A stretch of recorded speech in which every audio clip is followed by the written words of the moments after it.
Okay, so the first one on the bench is what I hope to have as our running demonstration pump. And that's just because this one has been stored better over the years. All of these bolts are coming out. Nothing's broken yet. Well, as far as bolts, nothing's broken yet. This has been stored on the ship for who knows how long, and then, I'm sure it was stored outside for some amount of time. Now, we got some kind of creature has made its home inside the crankcase of this engine. I'm sure spiders burn. I don't think they burn as well as gas, so I'm gonna go ahead and clean that out. Now, here's the first casualty of dismantling things. So this is the clamp that goes, it goes right on here. The throat that goes right into the crankcase. Now this sits on top of that, the carburetor. And this has,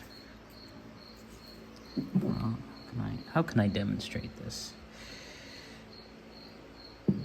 This isn't a continuous circle, all right? So when everything is together, it's got little openings in it, and you can see, this connects. It's rough there and it's smooth there, right? So this piece used to sit in here. Anyway, these two pieces broke off. That's what I'm trying to say.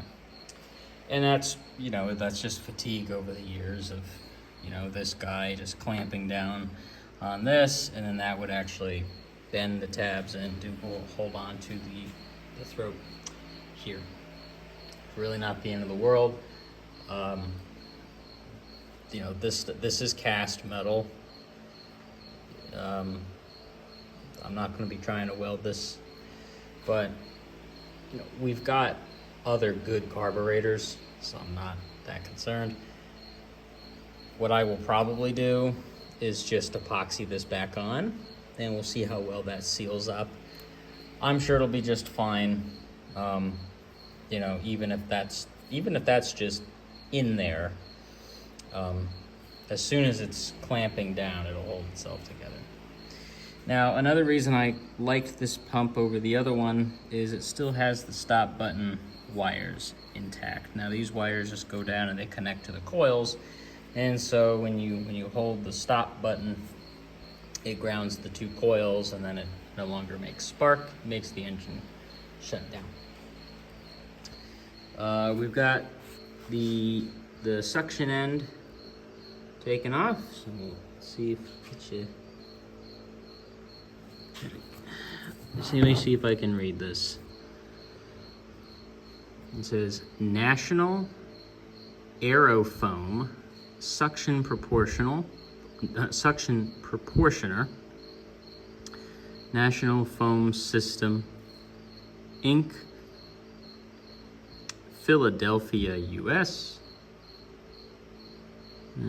Type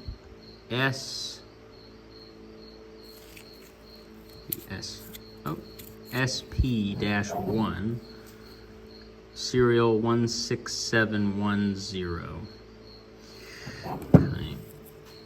And this guy right up here is going to have the, it'll tell you which direction is the prime. So set pointer to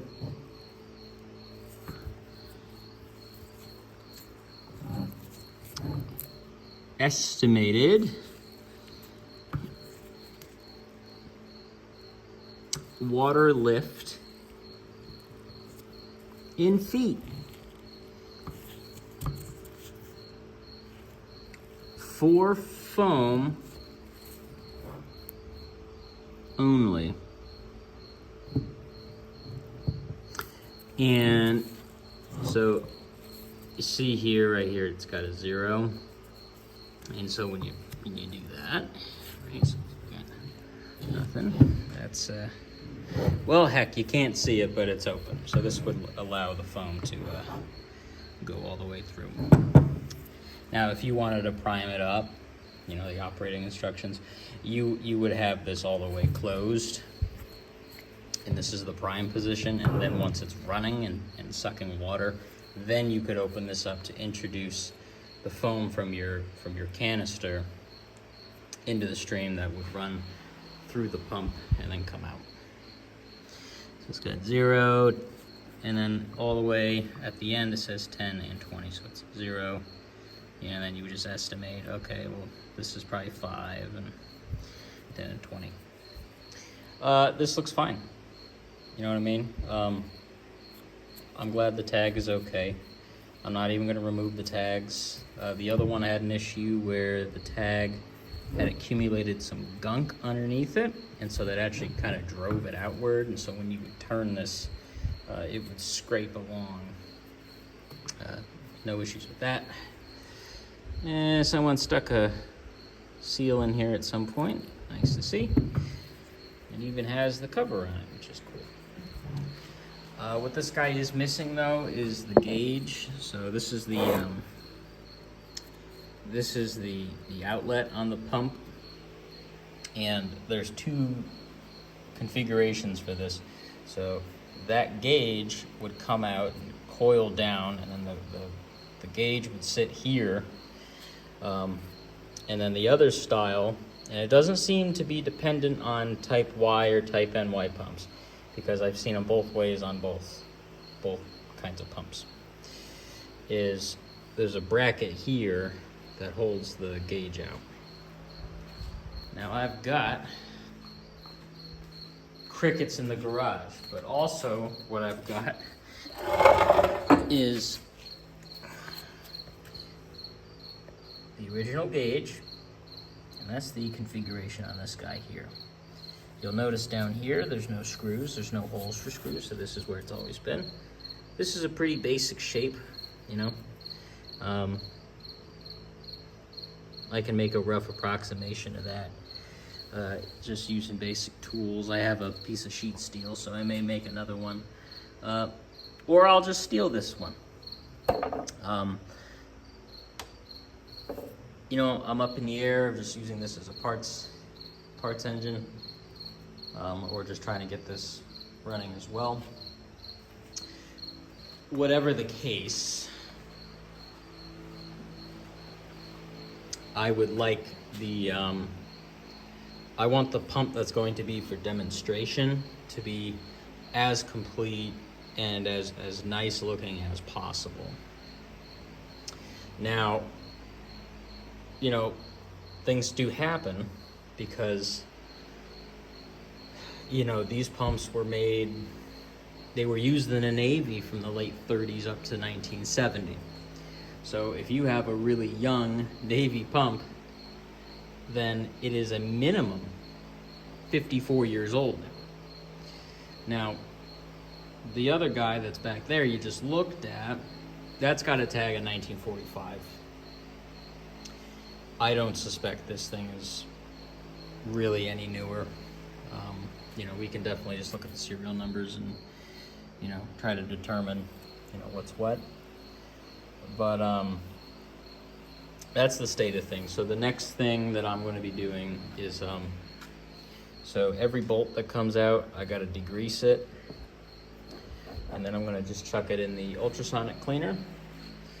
The carburetor needs to go in the ultrasonic cleaner. This has the throttle lever intact, which is nice.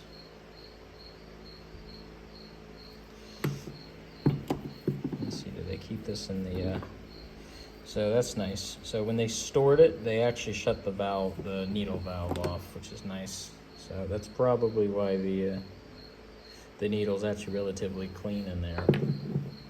The other one, the needle was open, and so a bunch of gunk had gotten in there.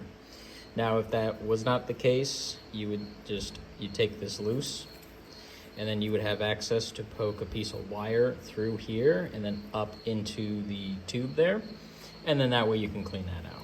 And I actually got the other one flowing really, really well. So before I end this, let's take a look. This Johnson Motor Company, something, something, something. Take a look inside. This little wooden float. So nothing I haven't seen on the other one. And that's it. So we're gonna start getting things cleaned up. Once things are cleaned up, maybe even tonight, I'm gonna take this cover off. I'm gonna take the spark plugs loose, and then I'm gonna check for spark, which, if you don't know, you simply take it loose, you lay it on the head, you put the starter cord here, you spin it over, see if it generates spark. If it does not generate spark, then we gotta just take the flywheel off, clean the breaker points, make sure those are all moving freely, then try again. And if it's still broken, then you just keep checking things. You check the coil, you check all the connections. You check the condenser. There's not too much that's gonna fail in here. But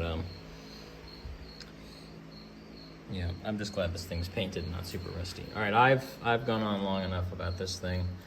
I'm gonna go grab a beer, I think, and that's probably gonna get patched up, I think. But, all right, hopefully at some point soon we'll have this guy moving water.